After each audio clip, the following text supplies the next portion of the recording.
You're listening to Arsenal Pass, a flesh and blood podcast for players by players. And all about strategy, leveling up, and the latest news in the world of Wraith. Welcome to Arsenal Pass. Hello everyone, welcome back to episode 179 of Arsenal Pass. This week on the pod, we're recording a little bit out of sync, just a day out from the World Premiere of Rosetta, and a massive shake-up happened yesterday. I don't have Brendan Patrick with me today because we're recording off kilter, but I've brought in someone equally, if not maybe, more qualified to talk about what we're going to discuss. That's Juha Saarnilampi. Welcome back to the pod, back to Arsenal Pass. Thanks for having me. I appreciate it. Really good to be back. A familiar face to some. Obviously, you did a lot of videos on heavy hitters for us here at Arsenal Pass. Plus, you've been on the pod before on the first season of Limited Time Only, actually. Yeah, exactly. And I'm still all about limited. I'm still all about competitive fab, and I'm still all about set speculation. So really good to be here. Well, that is what we're going to talk about today, set speculation, Rosetta just on the horizon. I want to ask, first of all, what's your excitement level for Rosetta out of 10? I'd say it's like 9.5, somewhere there. MST might have been even a little bit more, but this is very, very high up there. What's driving that kind of excitement for you at the moment? What's pulling at the at Juha's heartstrings, so to speak? I think it's a number of things. First of all, the Rune Blades making a comeback. That's huge. I started the game playing Rune Blades. Chain and Briar back in the day. That's a big one. But then another one is I just like it when things are different every time. MST took us to one kind of art style and one kind of gameplay, and now we're getting a very, very different, very colorful, very vibrant art style. Going back to those Tales of Aria days. So that seems like a lot of fun. But of course, number one, I'm looking forward to the limited experience. I feel like people, if someone stopped someone on the street, a Flesh and Blood player on the street, and said, "What do you know Juha for?" They'd probably say Dromai. But actually, I think you've played Briar the most out of any hero, right? Probably, yeah. But that was way back now. So I feel like I've lost my aggro player roots, playing Dromai for so long, and now new this year. But I'm really looking forward to getting back to that. Yeah, and for those that don't know, Juha is the current Finnish national champion after winning this year's nationals on new. Long-time proponent since MST came out of new, and of course, for those that may not know even further back, Pro Tour Baltimore top 4 on Dromai.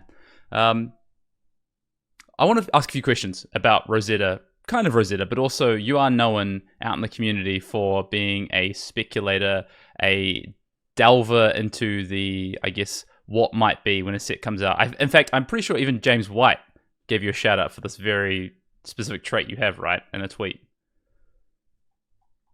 That's right. That's one of my biggest achievements, at least in the set speculation space, if not the entire fab experience. So what is it? How do you look at new sets and previews, and how do you kind of get into the weeds, so to speak, to work out what we might see when preview season starts? Because you've nailed a few things in the past. So how do you do it? Well, maybe more than other people, I try to take a top-down approach. So I try to look at the structure of the set in terms of the heroes that are there, the classes that are there, the talents or hybrid cards that are there, and the key mechanics as well, and sort of how those interact to make up what I call the shape of the set. That's sort of super interesting to me. And I also, try to speculate on individual cards, try to guess what's happening. That's more the fun part of it. But I really like the kind of system design aspect of how you design a draft set. And that's why I like to approach it top down.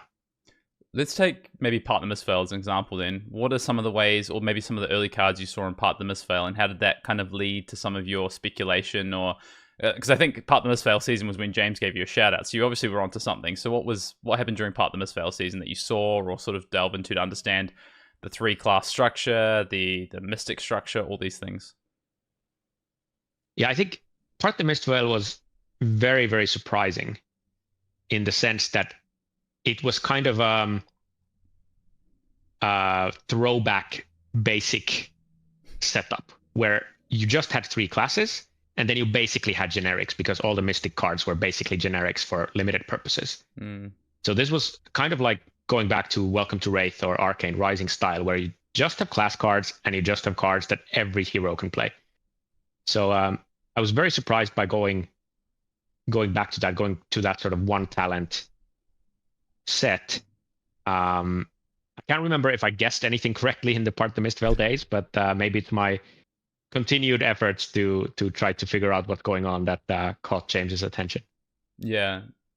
What's I guess the other question is, why do you like spending so much time diving into these things? Well, I mean, you spoke before about you're a lover of limited. Is it to do with trying to work out what the draft set might look like? Is it to do with just, being that into flesh and blood? I think it's two reasons mainly. One is I just get a kick out of it. I get super hyped about cards that get spoiled and new sets, and it's just entertainment in that sense. But the other reason is that more the system design, the set design reason. I'm really into understanding how you design these complex systems where you have to optimize multiple variables that are sort of fighting against each other, and you need to figure out, what's the middle ground, what's the way to build this entire puzzle in a way where everything just fits together. And that's super interesting to me, and that's why I'm trying to sort of deconstruct set design a little bit more and figure out like what were they thinking when they put this amount of talents or this amount of hybrid cards in the set, etc. So what do you think for Rosetta then? What are we going to see for Rosetta? I mean, I'm going to put you on the spot because we are recording a little bit, as we all know, and we're going to talk about this towards the end of the pod.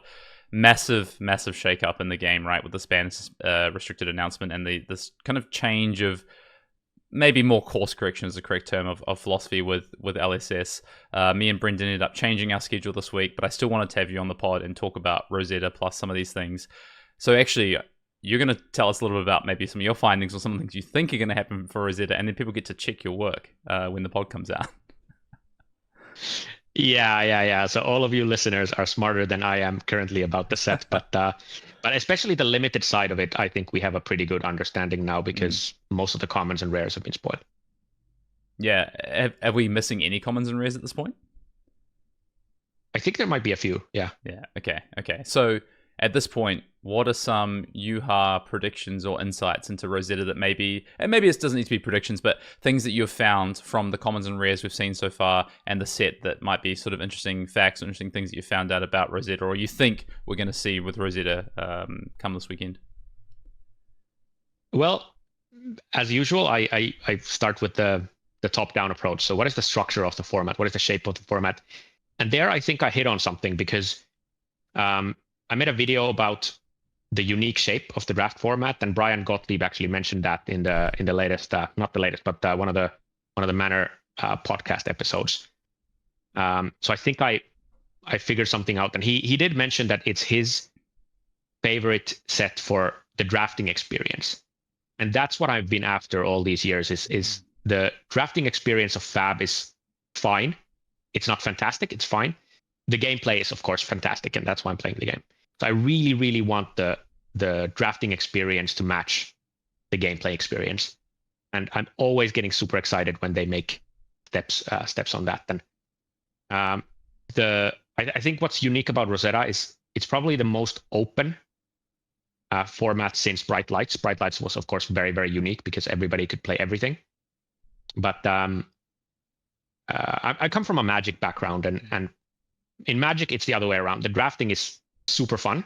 Yeah, best part. Because there's so many dimensions that you're trying to kind of optimize around. But the gameplay is so-so. But I think this is the closest thing we've had so far maybe to a Magic draft experience. Because what we have in Rosetta is basically 4 sets of cards and 4 classes, or 4 heroes and 4 sets of cards. And by 4 sets of cards, I mean there are Earth cards, Lightning cards, Wizard cards, and Runeblade cards. But each of those 4 sets can be played by exactly 2 heroes. So you're not actually drafting class cards, or you are drafting class cards, but you're not actually drafting hero cards. You're always drafting in between 2 heroes. And if the sort of the magic boomers in the audience remember the original Ravnica, it had 4 guilds, so basically 4 color pairs.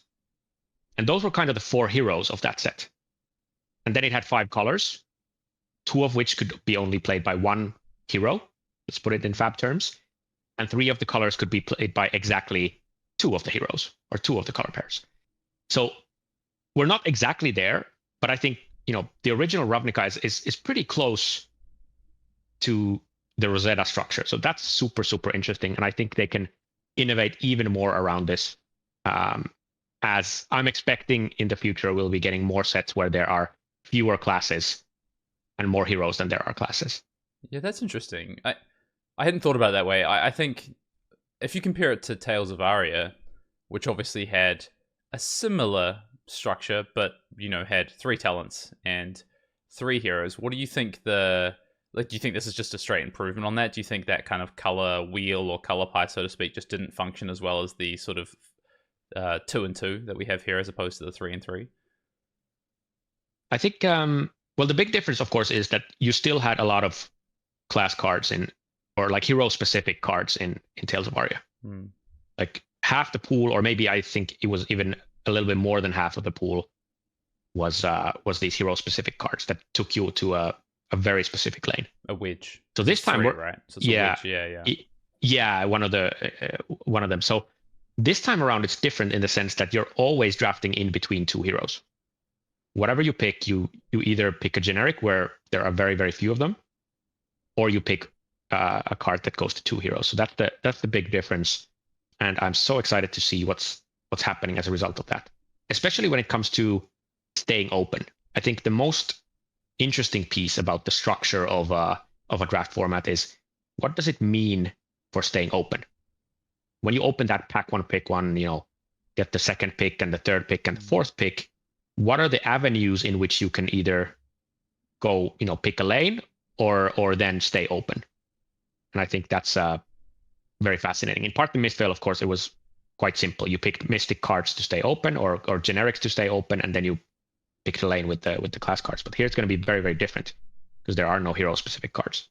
One of the criticisms that's been kind of leveled at Flesh and Blood draft, I think you kind of nailed it before in terms of Flesh and Blood gameplay when it comes to the draft format is generally fantastic. I mean, honestly, I would say Bright Light's withstanding of the past year. I've enjoyed, Outsiders play. I enjoyed the play of Part the Mistveil, Heavy Hitters. But one of the, I guess, the criticisms that's been leveled is that the draft is lacking. And even with Part the Mistveil, which I think was a big improvement, people would still say, realistically, like if you lay all the cards down the table, in truth, you were never really open in that set, at least not for a very long period of time. Did you feel that yourself? And if so, if you did feel that, what do you think the difference might be in Rosetta that actually allows you to finally stay open?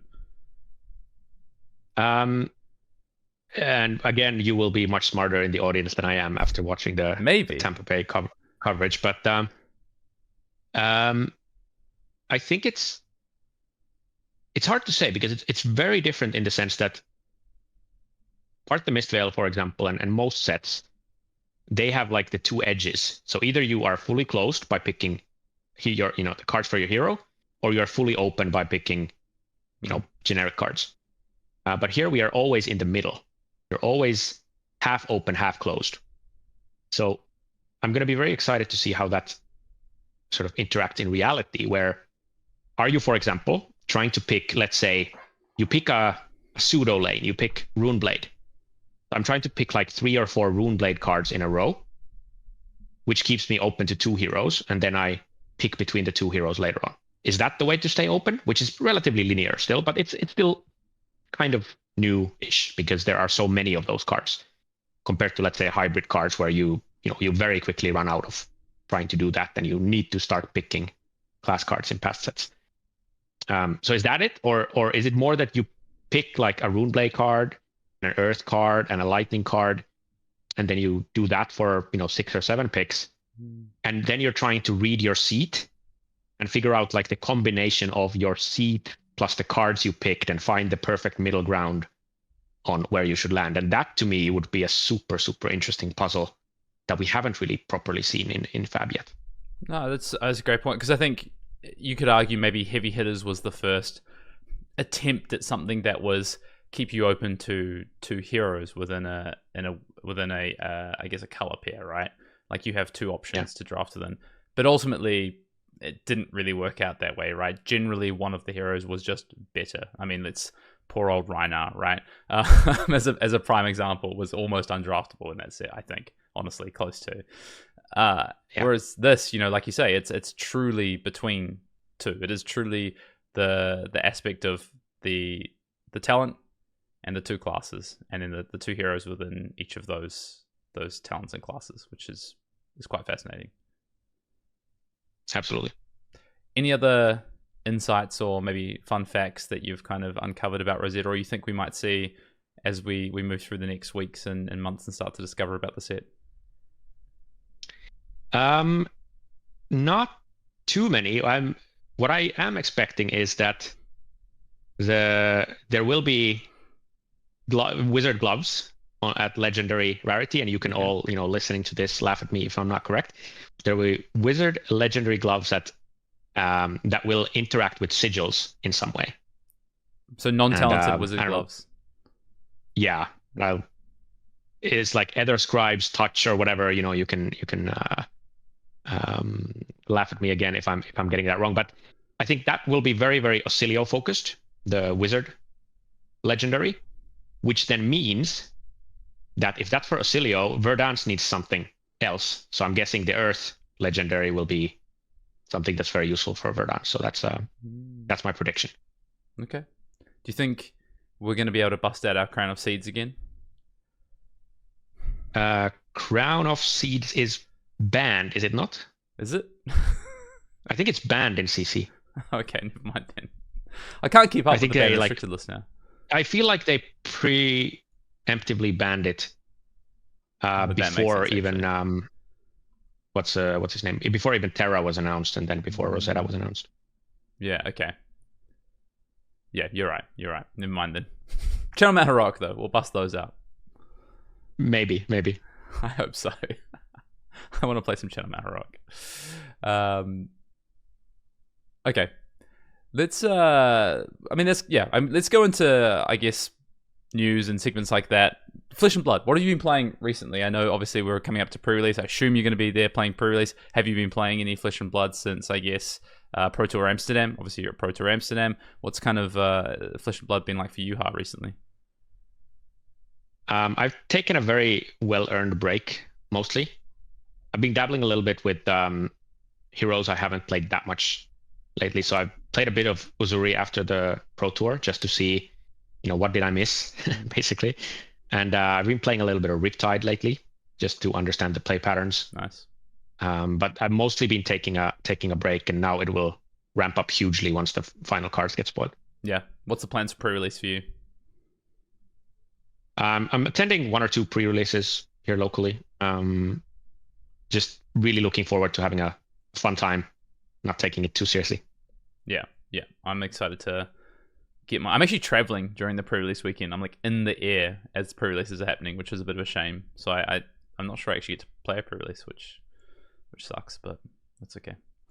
Have you played any Living Legend? The question I'm asking everyone right now. Have you played any Living? Because you will be playing. I assume you'll be playing Living Legend at Worlds. You will be the team captain for the Finnish national team. Yes, that's correct. And that announcement both got me super, super excited, but also a little bit scared that I now have to learn 3 formats. I have played 3 games of Living Legend in my life, I think. Okay. So I played 1 Armory. So I need to pick that up from scratch. But of course, many of the heroes there I've played in my time. So, Chain. I don't know if Dromai is viable, but I'm hoping Dromai is viable. That would be really cool. Maybe. Et cetera, et cetera.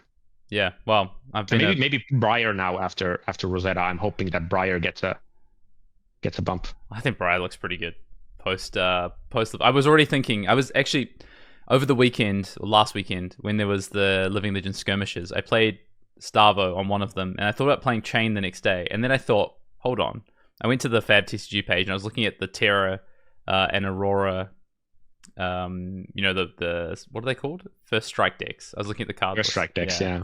Looking at the card list, And I was like, there's a couple of cards here that are probably pretty good in Briar. What if I just go and buy 2 of each of the decks and like build up Briar to play in Living Legend? But I think even more than just what they got in Terra and the Aurora decks, there's going to be a bunch of cards from Rosetta that look really good. And I think Briar is in for a massive treatment for Living Legend, which is exciting.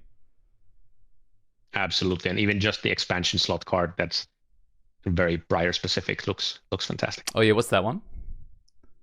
The Regrowth Shock, I think. Where Shock is a shock. I think it's a 0 cost, and then you can return something back from your graveyard based on the amount of arcane damage you've dealt, I think. Yes. But it's most importantly, it's a 3-block Earth non-attack. Yeah. So and it will be Earth and Lightning as well, so it'll just do everything. How did I not see this card? The Meld card, yeah. Return an attack action card. It's Regrowth Shock, yeah. Return an action card with cost less than X from your graveyard to your hand, where X is the total arcane damage you've dealt to an opposing hero this turn. Go again. And it also deals 1 arcane damage, and it's free. Okay.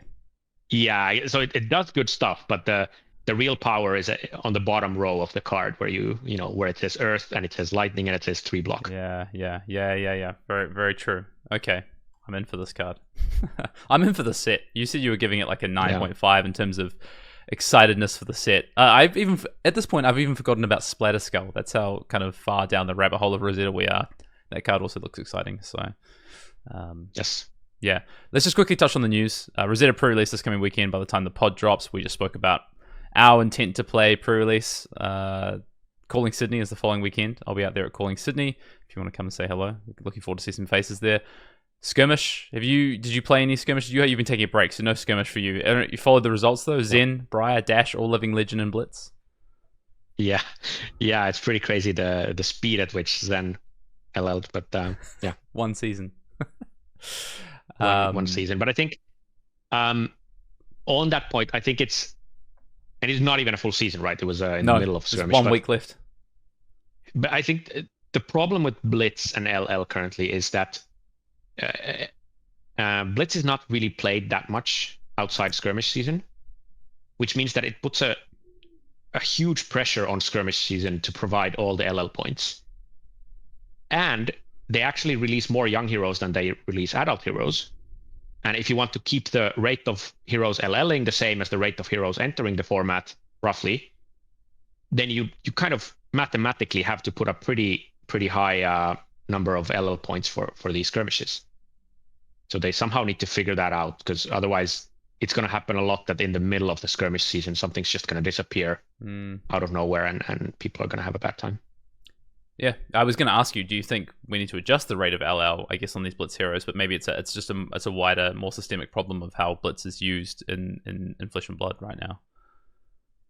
Yeah, I think the one thing you could do with the current setup is Blitz is still played in like PTIs and some battle hardens, I guess. So you could increase the points for those, and then decrease the points for the skirmishes, so that the skirmishes don't carry the entire weight of having to LL the same amount of heroes as they're introducing every year. Yeah.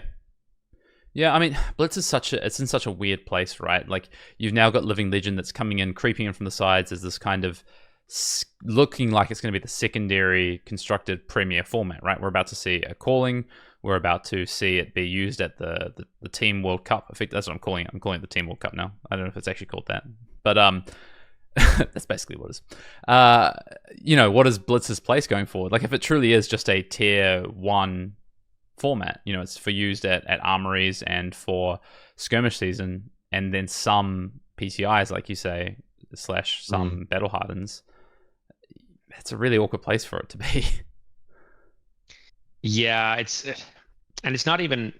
I don't really play Blitz, so I don't follow it that closely. But I heard some opinions that it's not even really good as a casual format or like an introductory format, because you don't really get to play a lot of Fab. And what you need in the beginning is you would like to play a lot of Fab. You would like to get a lot of these decision points, which then slowly get sort of ingrained into your system. But with Blitz, everything's over in a couple turns. So, if you're missing the legendary equipment, you start so much behind that it's kind of bad as an introductory format as well. So, but I trust LSS. I think they'll figure something out. And but in its current form, I don't expect Blitz to be there in 3 or 4 years. Yeah, I think it's secretly the format that is in pretty bad shape right now. Because the other thing as well is they're printing these young heroes, which is great. I think some of these young heroes are really interesting. I think Terra is really interesting, right? But actually, what's the purpose of that hero if you're not playing Blitz? And if they didn't support Blitz because they thought it wasn't right the format, then what are you doing with all these young heroes? So it's a very interesting one. Just on that as well, just looking at the Living Legend points, it looks like Reiner and potentially Victor could also Living Legend, depending on how results shake out this coming weekend, especially now with Zen hitting. Like, there is opportunity that 1 or 2 more heroes in Blitz could hit Living Legend now that, they not have to contend with playing Zen and Briar and Dash this weekend. So we shall see. Maybe Blaze has a really good weekend. Who knows? Now that everyone's got hands on their Blaze from the first 2 weeks. Yeah. No, I think Blaze is very interesting because it's like it's showing the power of Wizard in Blitz. Like, I wonder if they just released a Wizard with no text, would it still be winning a really good hero there? Probably. It makes you realize just how insane Kano and Icelander were in that format. I think with Storm Striders is just like Storm Striders, yeah, comparative to the starting life total of a format is just exponentially more powerful the less it gets. So yeah, turns out having an extra turn at the end of the game is pretty good when there's only 2 or 3 turns in a game. Yeah, exactly. Come on, Cookout. We got a question here from our Arsenal Pass Discord. If you want to get your questions in, you can do so. Got a new perspective on our question this week with Juha here. This question comes from Kobe from our Arsenal Pass Discord, but you can email them in, arsenalpassfab@gmail.com. YouTube comments below. Question is, Juha, do you have any fundamental issues with Wizard, Runeblade, and Guardian that you would like to see fixed or improved with Rosetta or the Mastery Pack Guardian set that's about to come up? Big question. Yeah, it's a really, really good question. And I think with Runeblade and Wizard, I have less of a problem. I think they're interesting heroes. Rosetta will tell us very much if there is a fundamental problem or not, because they're releasing 2 of each. But they all look very, very different.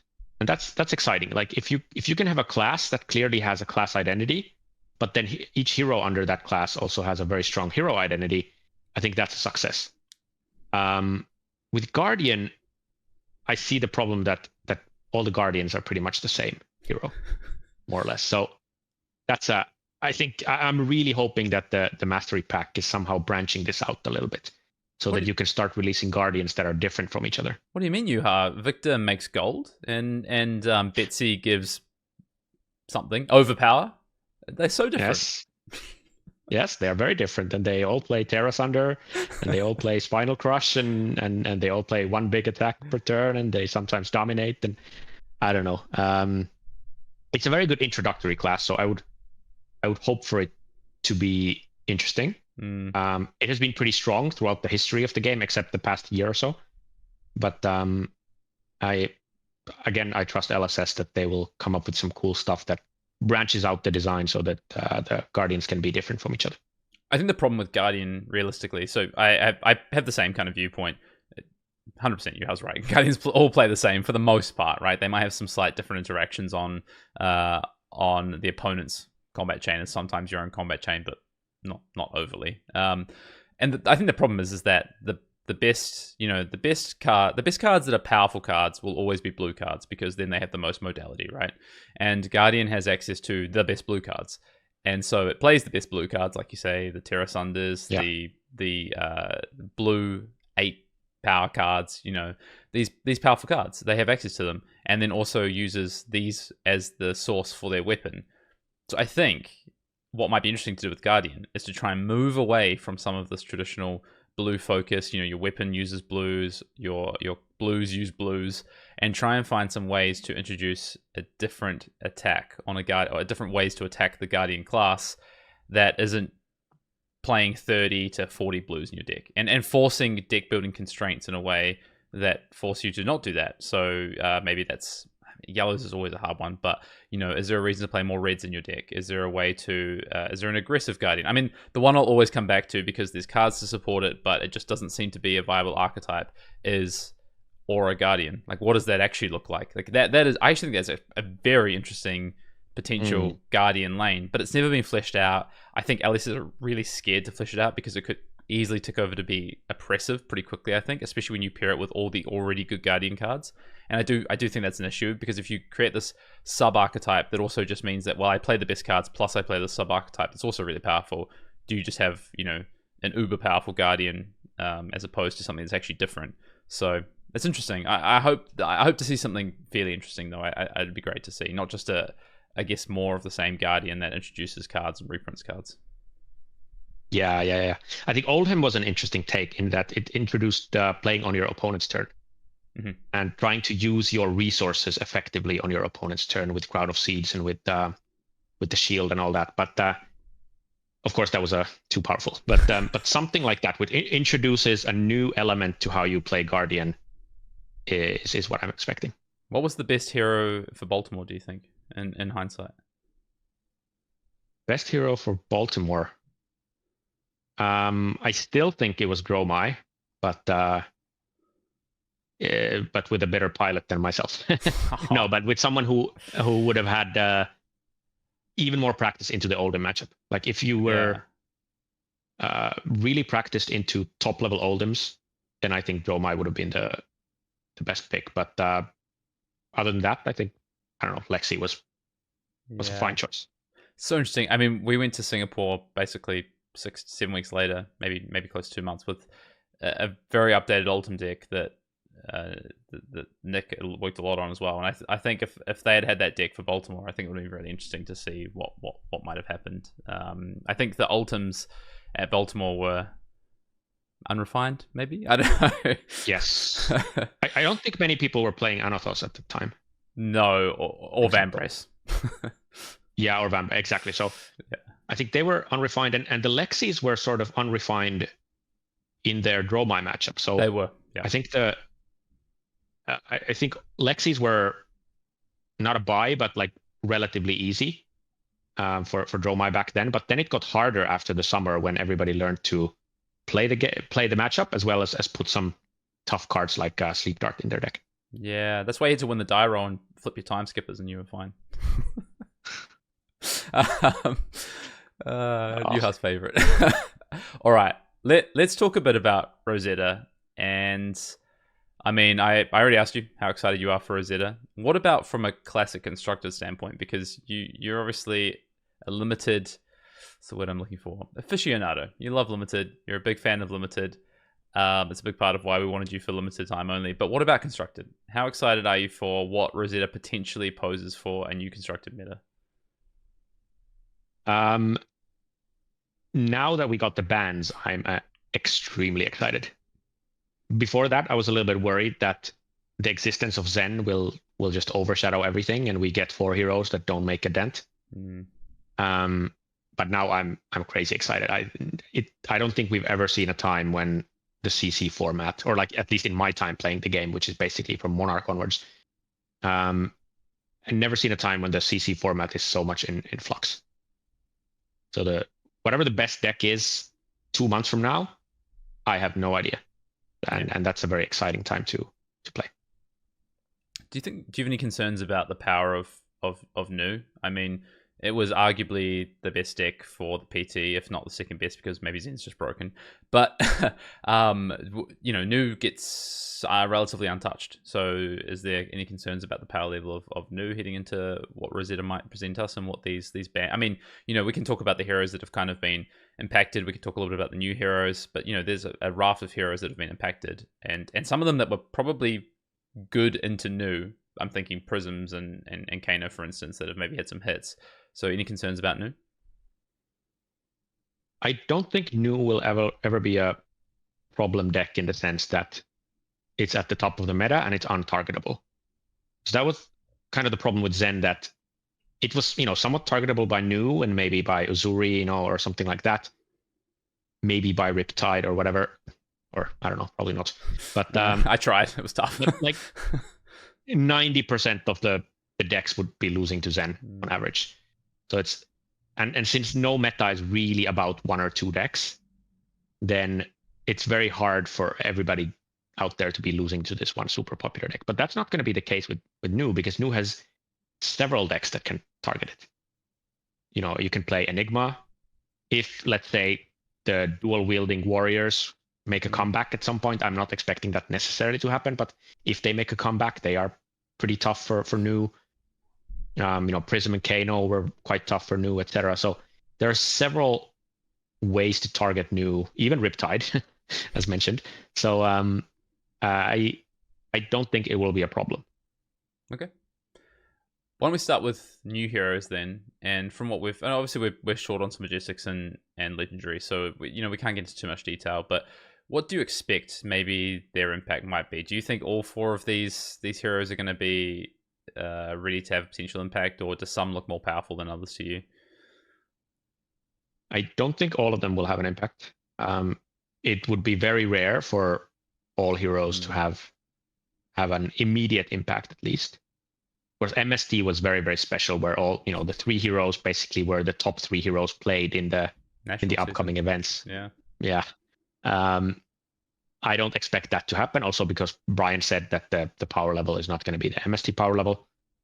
But I'm expecting something like heavy hitters now after the bans, where you get maybe 1 S to A tier hero, and then you maybe get 1 or 2 sort of A to B tier heroes, and then maybe one of the heroes is a bit of a miss. That's what I'm expecting. You get an Olympia or a Max? yeah. I mean, or a Betsy. Or really unlucky. Poor Betsy. What? Any speculation about which of these heroes you think might be the most promising for that S A tier hero? I would think the kind of base hero is Aurora, right? It kind of seems like face level. It kind of seems the easiest to understand from what we see right now. But the ones with, I think, from a hero power standpoint, they have the biggest upside, a Florian and Auxilio. Yeah, I'm pretty much with you exactly there. So Aurora, likely the easiest one to break. But it's a very, very linear aggro hero. So the problem with those is that either the numbers are too good and it's broken, or they're not good enough and it's useless. Yeah. So, but I think early on, that's my biggest contender for doing well in the ProQuest season. But then Florian and Auxilio have the biggest potential in sort of being broken after everybody understands what's going on. And Verdansk, I just don't see it. Yeah, I can't see it either. I think it's not going to be Vincent, it's not going to be Betsy, but it feels to me like it's going to be more in that Olympia kind of tier at the moment. But yeah, well, this is interesting, right? Aurora, you just said this, the thing that was on my mind. Often these linear aggro decks are either too good or unplayable, close to, because the next best aggro deck, if you're not the best aggro deck, then you're basically unplayable all the time, because these aggro decks don't necessarily have an interesting way to attack the format that isn't just pure damage. Do you think LSS might finally find a way to do this with Aurora? I mean, there's potentially some quite impactful setup turns that you can have with Aurora, or do you think it's just going to be status quo, and if it's not good numbers, then it's not going to be impactful? I'm saying it's hard, but it's not impossible to strike the right balance.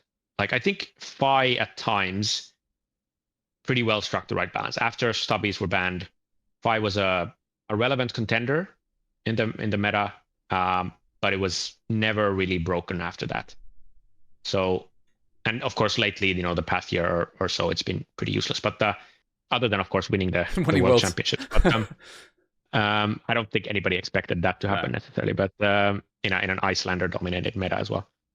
But I think you can strike the balance, and then you land with a pretty solid sort of B-tier deck that can have like a relatively even matchup spread, and it's easy for new players to pick up and so on. And that's what I'm kind of hoping for Aurora, because if she's broken, then then we're going to get some emergency brands pretty soon, because there's numbers that are too big are numbers that are too big. But I'm really hoping for the final spoilers to give us some more trickery, some more like forced interaction, or some tricky interactions with instants and so on, rather than it just being a linear aggro deck. Yeah. Although, as a linear aggro deck, it can do the good old thing of playing Snatch with Go again and then playing Lightning Press on top of it. And that's always a ton of fun. That's a trick. It's actually interesting. I just thought about Pro Tour Lille, right? And that format. That format had arguably 4 viable aggro decks in the format. Now, I think Briar was the best, but the way Briar played and the way it used Channel Mount Heroic, I mean, there was actually avenues for other aggro decks to attack it. So you had this deck that was the best aggro deck in the format, and it was good into other decks in the format.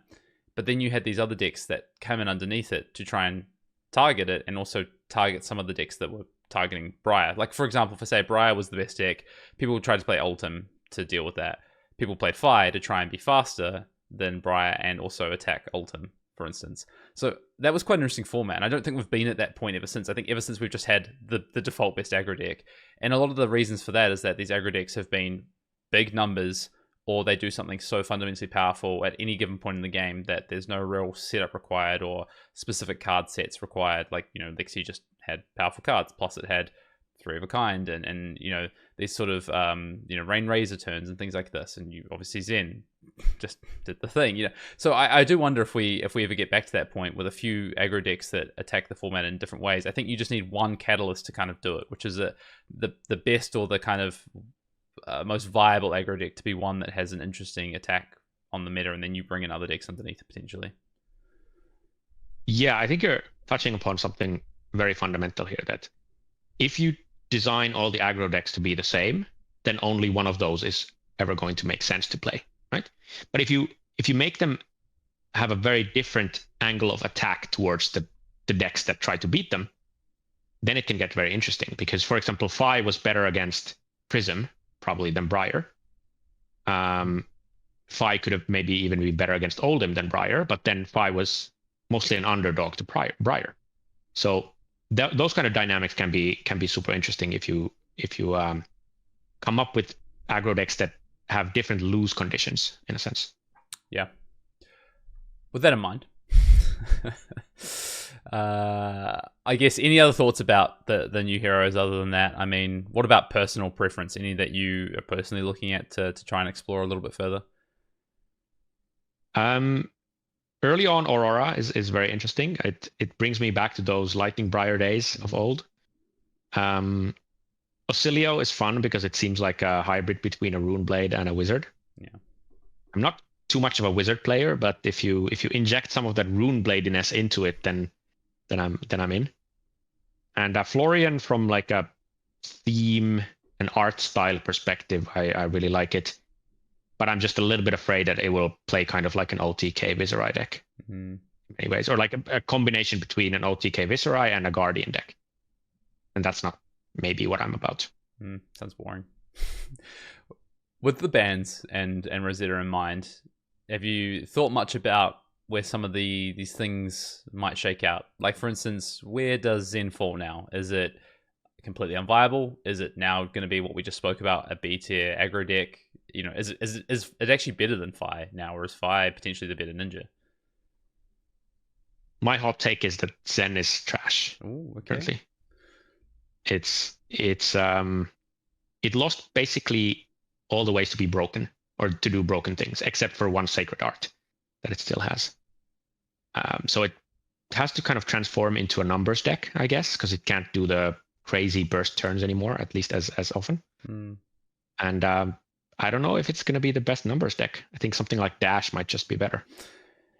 Yeah, I mean, I already, I think Dash was close before, and that was when Bonds had a broken deck. So, yeah, I think Dash might just be the best numbers deck, right? I mean, there's other contenders out there as well. I mean, is potentially, something like Azalea a contender as well. You can pump out some pretty big numbers going tall with Azalea.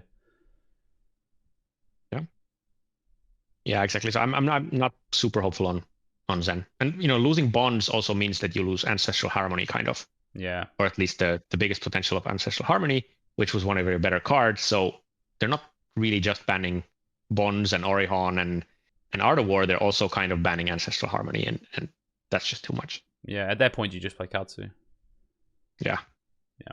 What about, should we talk winners and losers of this, just from a top line perspective of where we think things might shake out? I mean, my list. I'll let you riff on these and talk about the heroes you think, because I know you posted now a Discord that we're both in. You posted a bit of a tier list that wasn't a tier list. It was more a things to explore list, I would say. But I had on my list biggest losers being Kano, Prism, Zen, and Dash.io. Actually, I don't know how you feel about that. Kano, I think so. Yeah, I think Kano will be even more so that the best of the best Kano players will still make it work. For sure. Their win rate will drop a little bit, but they will still make it work because they're getting new cards as well. So all of this is based on the current spoilers. So there might be like Wizard L's and Wizard M's spoiled very soon that change the equation completely. But currently it seems like it will be weaker. The best of the best will make it work. The average Kano player will lose a lot because they can't randomly hit a tome off the top and just win out of nowhere. So if you don't, if your name is not Majin Bay or something, then you should probably stop playing Kano. Prism, I have no clue. Like, losing a lot, but then it depends on the meta shakeout where it'll land, because Prism is still powerful. It can be kind of a natural predator of certain kinds of decks. Zen, I think, is dead. Dash.io, I don't fully agree with you. I think, especially after the Armory deck, I think it might get stronger as a result of all of this. And the expansion slot as well, right? And the expansion slot, yeah. So losing Tome is pretty bad because it kind of... Tome was one of those things that gave you the way to get above fatigue. The problem with Dio is fatigue, and you need certain powerful things to make huge turns that then get you through that. But could you potentially use BIOS update as another kind of 2-for-1? You need to get a little bit more lucky than with Tome, but you can still get the same 2-for-1 potential out of it. You get a +3, and then you get an item for free. So could be good. Yeah. I think Dash is the lowest of the list for me on this, and Prism's interesting because I think people have this sort of theory on Prism that playing Vestige and playing Tome was just kind of whatever, that you should just play Imperium and you should look to be this more like controlling based kind of deck that basically ekes out advantage, and after 2 Angels becomes at parallel, except you then have access to onboard threats and also game states where you get to kind of almost not talking about the combo loop here, but almost semi-lock your opponent out. Now, if you don't play Vestige, that loop potential kind of loses, and if you don't play Tome, you probably shouldn't play Vestige. So I think LSS also kind of soft banned the ALS loop in a way, which is interesting. Kind of, yeah, and Vestige at least, yeah. Yeah, exactly. I mean, it's still there and it's still doable. It's just much harder, and you just have much less incentive to do it. I don't think the ALS loop was even particularly that oppressive anyway, but just an interesting sort of, I guess, watch out on that one. Yeah. What about any other decks you think, any other heroes you think might be losers out of this, potentially?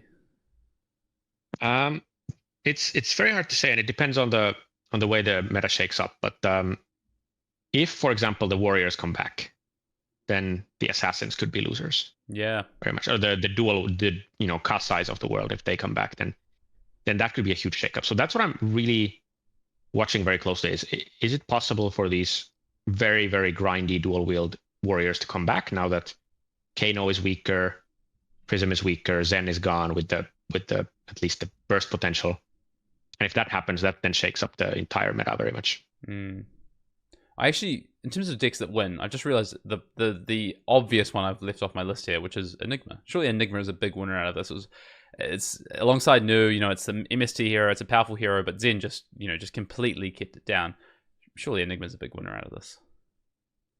Yeah, I think it'll be the biggest winner, or at least the first winner. Let's put it that way. Yeah, it depends what Earth. And then when the meta starts to settle, then it can end up even being a loser after all of it. But if you just think the first order effects, then Enigma is a huge winner. You say that because you think it could be targeted?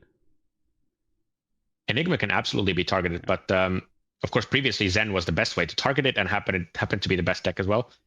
So maybe there will be nothing as bad as that for Enigma, but it can still be targeted way more than something like Zen. Yeah, you just have to play Hanabi Blaster in your dash deck. Yeah, or you can just trigger Vincent's ability and kill all the auras at once. Yeah, If Vincent's playable. But I guess it can be a target, right? It can be the answer to a question that Enigma poses. Other winners I had on my list. I think the brutes are winners out of this because I think Zen was just a nightmare. So KO, but potentially Rhinar, especially if Enigma is a winner, especially if even Nu is potentially a winner. And I think Dash is a winner for sure. I think it might just be the default aggro deck now. And depending on what happens with the format, if Prism softens, then I think Victor might also be a winner, but we'll see. Yeah, I think I agree with most of that. So KO should be very happy, at least. Especially now in the ProQuest season. I don't know so much about Worlds because that's when the meta will be more settled. But for ProQuest season, KO is a fantastic pick because it has such a good matchup spread. You have like 55% into most decks or something like that. And if it's a wide field and nobody knows yet what's good, then bring something like KO as a fantastic numbers deck is a good choice. Yeah. Any other decks from your side that you think are winners out of this? Dash and Dio, as said, I think they will be interesting to look at. And then the Kasai's and maybe the Hatchet Dorinthias of the world, they are eagerly watching from the sidelines if it's their time again. Because a lot of things have happened that help them, but of course that might not be enough. Yeah, same view. I thought Dorinthia, Kasai, it's going to depend on how the meta shakes out, but I'd be keeping my eye on them. I have a question for you. Is there any world where Betsy is ever going to be playable? I think all the Guardians are similar enough in that you can always play Betsy and top 8 with it if you want, but you would have probably been better off playing one of the others. So not currently. Sorry, Betsy fans. Once the log gets released, then that's Betsy's time to shine. In the what? With the log, the huge wooden weapon thingy that everybody's expecting. That's what we need. In before it's just a reskinned rock. Yeah. I don't know, but I'm putting all my expectations on that to bring Betsy up. Yeah, rock, log. We need more things like that. Yeah, Juha, anything final you want to say either about Rosetta, about Classic Constructed, about anything really? It always looks like this is going to be Rhinar's meta. And again, things shake up more than ever. So you're thinking, is this Rhinar's meta? But I think data has shown that it's never Rhinar's meta. No, so, Juha, don't cut me like that. Don't cut me like that. No, I've learned my lesson. I tried it basically 7 new metas in a row, and I've given up now. Yeah. Unfortunately. One day. Juha. One day. No, but overall, I'm super excited for Rosetta. Yeah. It couldn't be better for Fab right now. So let's get to. I mean, it's so interesting to see if the draft experience will be as good as Brian advertises. So couldn't be more excited. They've been promising every set will be the next best draft set. And to be fair, to their credit, I would say Heavy Hitters into MST has been 2 of the best draft sets, and I think they've done great jobs there. So if they can continue to just improve the draft experience while keeping that play experience high, I will be more than happy, and I will say they have lived up to their word. But yeah, I think Worlds has the potential to be the most interesting event yet, from a meta standpoint, from a draft standpoint, from just an overall experience standpoint. I think the one thing I always feel about this is I wish we didn't have a ProQuest season before we got to the Pro Tour event. Yes. Can they not? We need that. We need a fresh format that leads into a Tier 4 event one day, please. Yeah, and I'm not sure what the reason for that exactly is. Is it just, randomly the timings have worked that way? But I would prefer the Tier 4 event to be first and then get the local season of ProQuests or RTNs or whatever after that. That would be more interesting from a sort of audience perspective, at least. I mean, to me, there's two reasons, I guess. Two, and this is me speculating. One is timing. It just works out that way with how they want to release sets, that it makes more sense to do it that way. The second is that you do it so that the peak of interest is when the majority of players are going to be playing an event, and so you get the highest turnout and the highest return on spend, effectively. Yeah, that makes a ton of sense. I think it's that one. Yeah. But it would be nice to showcase, I think, the format, first of all, at a Tier 4 event for the first time. I mean, look at these World Premiere events, like Queenstown, like we're going to see for Tampa coming up, like Tokyo. I think they get a lot of reception. They get a lot of people's eyes on it and a lot of people wanting to watch because it's a brand new format. And I think it would just be the same for a brand new constructed format as well. So we'll see one day. Yeah. And probably the benefit from this is that if they did it the other way around, it would be a very stale meta, not because it's actually stale, but because everybody will just copy what happened at the big Tier 4 event. Yes, as opposed to innovate. So, yeah, like for example, the impact on LL might be huge because if everybody's playing, Uzuri after Pro Tour, then that will have a very weird impact on what happens in LL. Yeah, although or like the Living Legend points, yeah. Do you remember that there was a Pro Quest season directly after Pro Tour 1? And I feel like that meta evolved. At least somewhat. I mean, it still had Starvo in it, but we saw, decks like, Viserai being more played, for instance, in there. So I don't know. That's when Chain eventually LL'd. Yeah, right? Correct. Yeah. Both Starvo and Chain LL'd. I don't know. Yeah, I don't know if it was that different from the Starvo and Chain of the Pro Tour. Maybe. And also there was a season before that as well. So yeah. All right. Fair point. I'll concede to you on that one. One day we'll get it though. All right. Juha, thank you so much for coming back on Arsenal Pass, being on the pod. I want to give you the chance to let people know where to find you, plug your YouTube channel and Twitter, and let us know when we'll see you next. I'm assuming next time most people see you would be at Worlds. Absolutely. Come say hi to me at Osaka.